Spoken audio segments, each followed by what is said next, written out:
Em nome do Pai, do Filho e do Espírito Santo. Amém. Salve Maria Imaculada a todos, sejam todos bem-vindos ao nosso canal Discípulos Teotocos. Quero acolher você que está chegando agora no nosso canal, nosso Retiro Quaresmal. Seja muito bem-vindo, seja muito bem-vindo e quero convidar você que nos acompanha os nossos vídeos, está conosco nesse Retiro Quaresmal, mas ainda não é inscrito no nosso canal. Convido você para um minuto.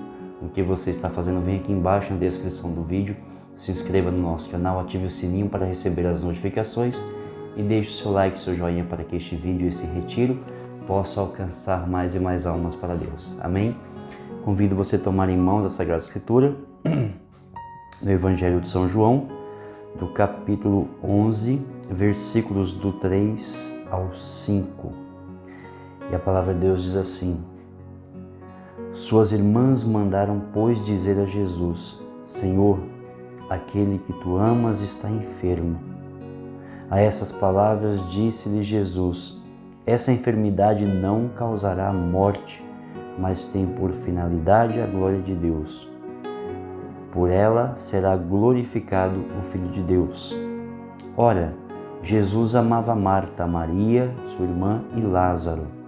Convido você ainda com a Sagrada Escritura em mãos, lermos do versículo 33 em diante. Ao vê-la chorar assim, como também todos os judeus que a acompanhavam, Jesus ficou intensamente comovido em espírito e, sob o impulso de profunda emoção, perguntou: Onde o puseste? Responderam-lhe: Senhor, vinde ver. Jesus pôs-se a chorar. Observaram por isso os judeus: Vede como ele o amava. Mas alguns deles disseram: Não podia ele que abriu os olhos do cego de nascença fazer com que este não morresse?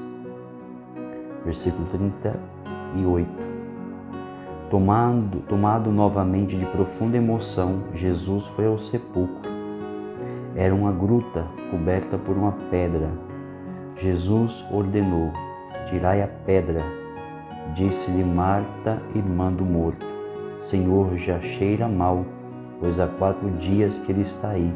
Versículo 40.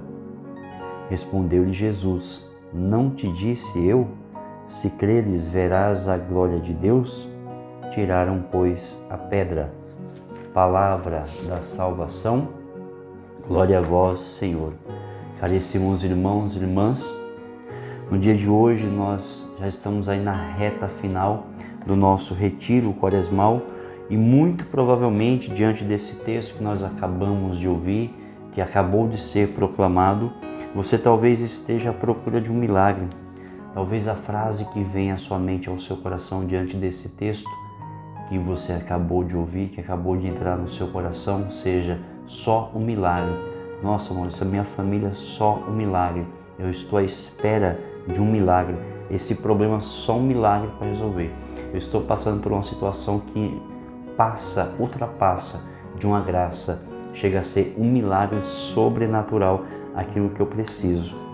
E é interessante, nós vemos que o Evangelho de hoje, ele narra que Jesus amava Lázaro. Aquele que tu amas está enfermo. Veja que Jesus, ele tem esse amor por nós. Jesus não é indiferente ao nosso sofrimento. Jesus não seria o sacerdote perfeito, o sacerdote por excelência, se ele não chorasse o nosso choro, se não sentisse as nossas dores, se não sentisse a tristeza quando nós estamos tristes, passando por alguma dificuldade. Jesus, ele se une a nós no nosso momento de tristeza, no nosso momento de dificuldade.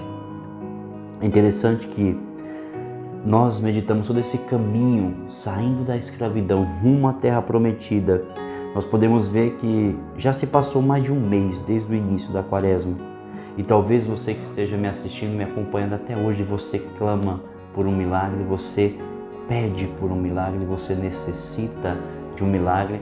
E talvez até hoje, assim como Marta e Maria naquele momento, esperavam a visita do Mestre. Olha, aquele que tu amas está enfermo, tipo assim, vem ver, vem visitar a gente, aquele que tu amas está doente, está prestes a morrer, não perde tempo em nos visitar.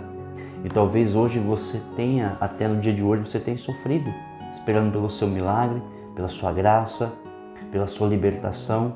E você tem desanimado, você tem se entristecido e você tem visto aquela situação, assim como Lázaro, morrer aos poucos e a resposta não vem, a resposta não chega.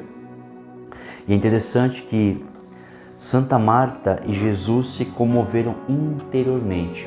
Quando nós pegamos o texto, nós acabamos de ouvir, nós vemos que Jesus, ao vê-la chorar daquela forma, como também todos os judeus que acompanhavam Jesus, ficou intensamente comovido em espírito. E como diz o Evangelho, sob o impulso de profunda emoção, perguntou: onde o pusestes? Respondeu-lhe: Senhor, vinde ver. E Jesus pôs-se a chorar. Veja que Jesus não é indiferente à nossa dor. Jesus não é indiferente aos nossos sofrimentos. Diante desse texto, nós podemos ver que a Sagrada Escritura, ela nos descreve 3 momentos em que nosso Senhor Jesus chorou. Uma vez sobre uma nação, quando chorou sobre Jerusalém. A segunda vez que ele chorou foi no horto do Getsêmani, quando chorou sobre os pecados do mundo. E nós vemos nesse texto do Evangelho que Jesus, pela 3ª vez, ele chora pela morte de Lázaro, chora pela morte de um amigo. Talvez você tenha perdido alguém, talvez você precise de um milagre sobrenatural, mas meu irmão, minha irmã, diante desse texto que nós acabamos de ouvir, o que precisa ser ressuscitado na sua vida? De modo especial, esse texto quer nos chamar a atenção porque mais do que ressuscitar a pessoa, o físico, o corpo de Lázaro, Jesus queria ressuscitar a fé de Marta e Maria. Jesus queria ressuscitar a fé, a esperança naquela família. Jesus disse à tua irmã, a irmã de Lázaro, e diz assim: eu não disse a você, se você crer, se você acreditar, você veria a glória de Deus. Por que Jesus diz isso? Jesus começa a colocar combustível de esperança no coração da irmã de Lázaro, porque Jesus queria e precisava ressuscitar a esperança da irmã de Lázaro. Por quê? Quando nós pegamos no autor da carta aos Hebreus, no capítulo 11, versículo 1, diz que a fé é o fundamento da esperança, é a certeza das coisas que não se veem. Ou seja, Jesus quer e deseja ressuscitar em nós a fé, porque a fé é o alimento da esperança, é o fundamento, é a base da esperança. Perceba que quando nós não temos mais esperança, é um sinal de que nós estamos perdendo a fé. Perceba que quando nós vamos deixando de lado a esperança, significa que a nossa fé está morrendo por falta de alimento. Por isso, Deus, Ele quer, nesse dia, ressuscitar a nossa esperança. Deus, Ele quer, nesse dia, ressuscitar a nossa fé. É interessante que, diante desse texto, nesse contexto nós estamos lendo, assim escrevia o Padre Pio a um sacerdote: o meu coração de Jesus está esquecido, já ninguém se preocupa com o meu amor, estou sempre triste. Veja que ele diz: minha casa tornou-se para muitos um teatro de divertimentos. Mesmo os meus ministros, que sempre considerei com predileção, que amei com uma pupila dos meus olhos, deveriam consolar o meu coração cheio de amargura, deveriam ajudar-me na redenção das almas. Em vez disso, quem o acreditaria? Devo receber deles ingratidão e falta de reconhecimento. Vejo, meu filho, muitos desses que aí se calou, os soluços lhe aparentaram, a garganta chorou em segredo. Sob aparências hipócritas me traem com comunhões sacrílegas, esmagando as luzes e as forças que continuamente lhes dou. Veja que hoje é dia de nós fazermos memória da vitória que aconteceu após as lágrimas de Jesus. Veja que quando Marta e Maria passaram a ter esperança, mesmo diante de uma situação de morte, Talvez você hoje tenha sido sentenciado com um laudo médico. Talvez você nos seus exames tenha recebido um laudo, uma sentença de morte. Talvez você esteja vivendo algo sobrenatural da sua vida que esteja matando você, sufocando você, destruindo você por dentro. E Jesus diz para você, para mim hoje, eu disse a você que se você crer, você verá a glória de Deus. Mas eu pergunto para você, você tem esperança ainda no seu coração? Ainda existe uma fagulha de fé no seu coração? Ainda existe combustível de esperança no seu coração para que você possa ver e experimentar a glória de Deus?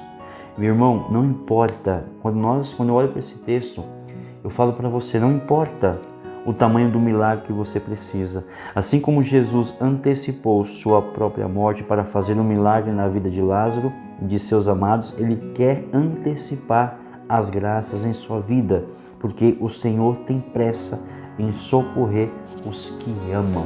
Jesus chorou, Jesus se comoveu quando escutou a oração sincera de Maria e quando percebeu o choro daquelas pessoas. Caríssimos irmãos e irmãs, eu não tenho ideia do que você esteja vivendo na sua vida hoje, mas eu tenho algo de Deus para a tua vida hoje. Eu queria que você abrisse o seu coração para que você acolhesse aquilo que Jesus está falando para você e para mim nesse dia. Quando nós pegamos essa leitura do Evangelho de São João, no capítulo 11, versículo 3, diz assim: suas irmãs mandaram, pois, dizer a Jesus: Senhor, aquele que amas está enfermo. E aqui vem a pergunta: a quem você tem buscado diante das suas lutas, suas tristezas, suas angústias, suas enfermidades físicas e espirituais? Para quem você tem recorrido? A quem você tem buscado socorro, ajuda, refúgio? A quem você tem apresentado as suas dificuldades? A quem você tem apresentado as suas misérias, as suas mazelas? E você pode até dizer: Maurício, mas eu estou passando por tanta coisa, eu estou enfermo, eu estou doente, eu estou acamado, eu estou hospitalizado, eu estou desenvolvendo um quadro de depressão na minha vida diante de tantas situações difíceis que eu tenho vivido, que eu estou vivendo, estou passando. Eu estou desencadeando doenças emocionais, doenças psíquicas, doenças físicas na minha vida diante de algumas realidades que eu tenho vivido e estou passando, seja no meu local de trabalho, seja mesmo no meu local de família, no meu ambiente familiar. Eu queria que você gravasse no seu coração aquilo que Jesus quer falar para você e para mim hoje. Eu queria que você abrisse o seu coração para acolher essa palavra que Deus tem para você. No versículo 4 do capítulo 11 do Evangelho de São João que nós estamos lendo, a essas palavras disse-lhe Jesus. E isso aqui Deus fala para mim e para você. A essa enfermidade não causará a morte, pois tem por finalidade a glória de Deus.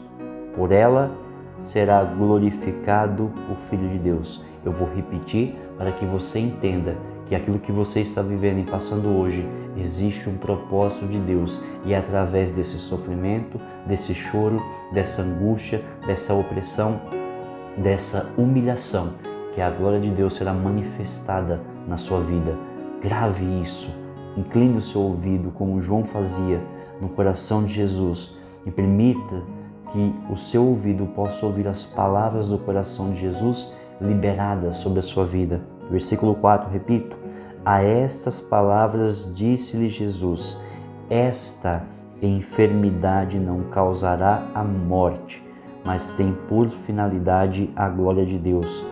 Por ela será glorificado o Filho de Deus. Meu irmão, minha irmã, há um propósito de vida sobre a sua casa, sobre a sua família.